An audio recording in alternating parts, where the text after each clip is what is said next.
Hello, brethren. Hello, people of South Africa. Just give me a moment. I would like to touch this pandemonium viral scandal pertaining to wesizwe. We all know that in 2021, Jacob Zuma was incarcerated and put behind bars, thrown into dungeons in the year 2021. And that patently didn't resonate well with people. If you will recall quite well, people were furious with the rage. People were fuming. That is why they express their level of anger, of unsatisfactory pertaining that dilemma.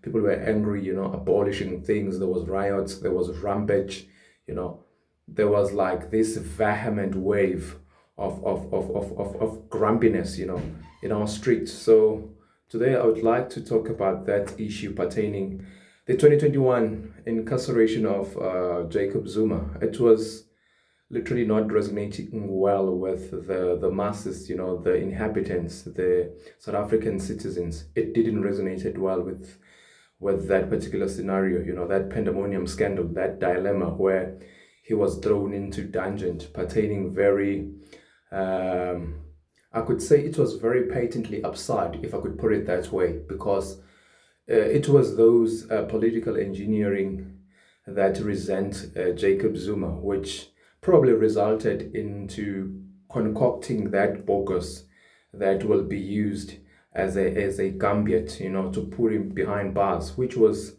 a little bit unsatisfying, the masses, the inhabitants of this country. So I just want to shift a little bit my story forward, to this wesizwe that is at the brink. It goes viral at this particular moment.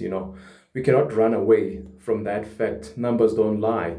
We've seen them shaking the masses all over provinces, even though their biggest chunk it's situated in the province of KZN, which is where Jacob Zuma was born and raised, if I could put it that way. So we cannot run away that, their momentum, they are literally gaining momentum by days, and the level of support that they get from the masses, it is like at the brink. We cannot run away from the fact that it is skyrocketing.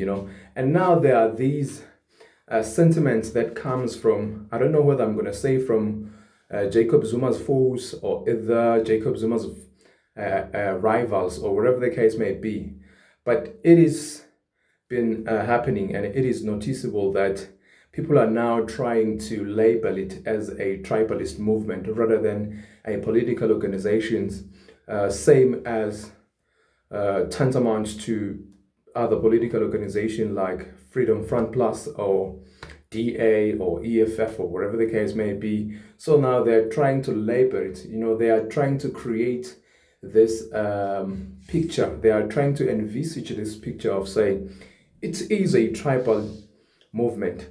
Let me correct that swiftly. It is a multiracial party.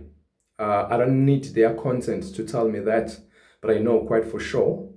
If there's anybody, any MK patriot to come and challenge this message, I am saying with boldness, with audacity, that wesizwe, it is a multiracial party. It's not about ethnic group or racial what. It accommodates every South African citizenship. It's like citizens, even foreigners through papers who've got what it takes. I don't know if they've got like the citizen visa or whatever the case may be. They've got what it takes, to support it.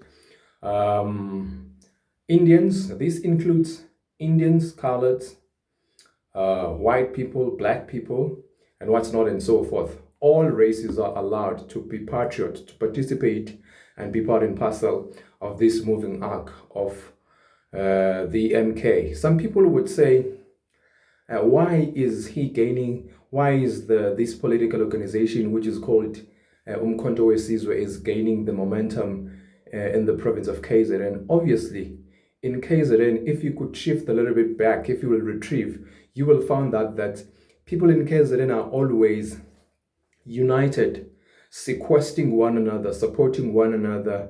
They're very united. And let us give flowers to King Shaka, who made it possible for us to be united, to synergize, to collaborate, to sequester one another, to be one thing rather than to be divided, segregated, and what's not and so forth, which is literally very fertile thing to happen in humanity, because unity, it's some elements that actually develop some level of humanity and benevolence in our society, which is one of the most prerequisite priorities that people should prioritize in our society so that we could be able to help one another in all forms, in all shapes. So let me repeat it again. Let me phrase this one because it is one of the most important thing that I would like to address tonight or today or whatever the case may be. The MK, it's a multiracial party. It is a multiracial party.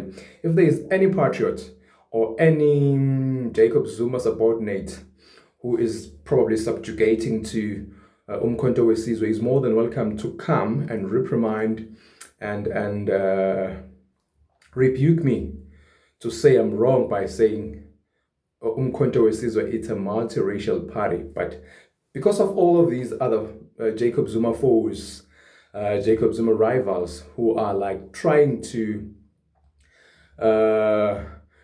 avert other tribes from probably participating in the MK movement, by saying this is a Zulu related thing. Obviously, we are Zulus. We are backing up one another. We are very united. And I don't think there is any other person, especially in KZN, who's this famous, especially Jacob Zuma, in the political space. So obviously, people were very furious. People have been angry about everything that has been in existence in our country. We are basically groaning about the load shedding, the petrol prices and what's not and so forth. The list is countless of unsatisfactory pertaining the current ruling government. And as masses in lower grounds, we didn't have what you might call this, a voice to voice out our groans of disputes pertaining the ruling parties or whatever the case may be. Even if we can scream, we are screaming far in bushes and thickets. Nobody will hear us. So if there is another political veteran, political giant who is standing firm to address all of these matters, obviously we will use that as a tool, to voice out our concern, our unsatisfactory, so if people like Msholozi took a stand and try to resist, to withstand all of these things that doesn't resonate with us as the inhabitants, the citizens of this country, obviously, automatically, in a larger degree, far by extension, we will find it worthy to support that particular individual. And the African National Congress is full of retired pensioners, like people like Gwede Mantashe. There are plenty, the list is countless. I'm sorry, because that's the only word that abrupted my mind at this particular moment.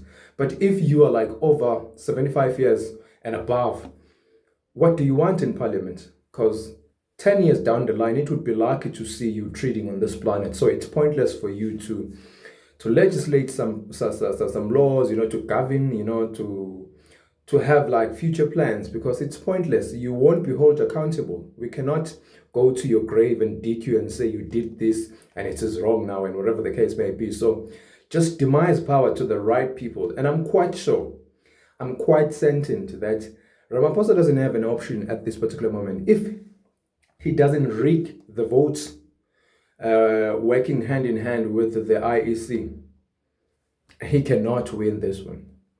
I'm fine. I'm still standing to be corrected. And I don't have to be right. I'm just speaking what I see, what I think it's possible to happen. And I'm standing by to be corrected. If you've got what it takes, if you've got that cognizance, intellectual thinking capacity to think I'm wrong, you're more than welcome to come with your intellectual thinking capacity to exercise it on this chat, on this mandate that I'm trying to convey to the people of South Africa. But I am saying this guy, it's either he will resign or either, anyway, he cannot demise power. At some point, somewhere, somehow, power will be deprived from his power. Thank you very much. Have a lovely day. Have a lovely one.